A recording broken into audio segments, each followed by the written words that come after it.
నమో సూర్యభగవానుడా ఉదయం బ్రహ్మస్వరూపం మధ్యాహ్నం తు మహేశ్వరం సాయంకాలం సదా విష్ణుం త్రిమూర్తిక్ష దివాకరం. ఓం సూర్యాయ నమః. హలో మాస్టరు ఏవండి మేడం గారు, వెల్కమ్ బ్యాక్ టు మన ఛానల్. ఇప్పుడు ఈ శ్లోకాన్ని పూర్తి అర్థం తెలుసుకుందాం. ఉదయం బ్రహ్మస్వరూపం అంటే సూర్యుడు ఉదయించేటప్పుడు ఎర్రగా, ఎంతో ప్రకాశవంతంగా, కాంతివంతంగా ఉంటాడు.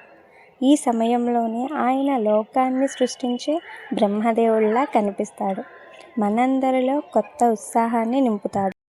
మధ్యాహ్నం తు మహేశ్వరం అంటే మధ్యాహ్నం అయ్యేసరికి సూర్యుడు నెత్తి మీదకు వచ్చి చాలా వేడిగా, ప్రకాశవంతంగా ఉంటాడు.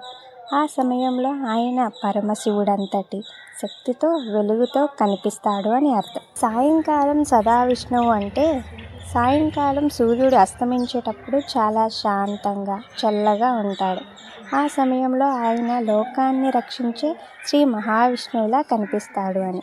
త్రిమూర్తిక్ష దివాకరం అంటే ఉదయం, మధ్యాహ్నం, సాయంకాలం ఈ 3 కాలాలలోని సూర్యభగవానుడు బ్రహ్మ, విష్ణు, మహేశ్వరుల రూపంలో కనిపిస్తాడు. అంటే ముగ్గురు దేవుళ్ళు త్రిమూర్తులు ఆ సూర్యభగవానుల్లోనే ఉంటారని అర్థం. రథసప్తమి రోజే కాకుండా ప్రతిరోజు స్నానాన్ని ఆచరించి సూర్యుడిని చూస్తూ దండం పెట్టుకుంటూ ఈ శ్లోకం చదవడం వల్ల మనకి అంతా మంచే జరుగుతుంది. ఇదే ఈ శ్లోకానికి పూర్తి అర్థం. వీడియో నచ్చితే like and share and subscribe to my channel. Take care. Bless me all.